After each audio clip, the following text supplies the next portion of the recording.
Забелязвате ли онова тънко червено крайче на венеца точно над фасетите си? Или може би ви се струва, че венецът леко се е дръпнал нагоре и вече се вижда границата на зъба? Преди да решите, че трябва да сменяте фасетите, спрете. Проблемът най-вероятно не е в порцелана, а в бактериите, които са се събрали точно в малкия процеп между фасетите и венеца ви. Когато там се натрупа зъбен камък, венеца буквално започва да бяга от него, за да се спаси от възпалението. Резултатът е зачервяване, което променя целия вид на зъбите ви.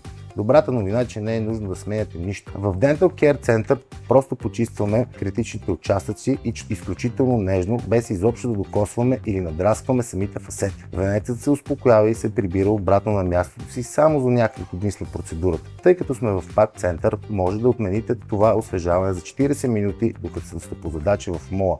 А ако седмицата ви е пренатоварена, работиме и в събота.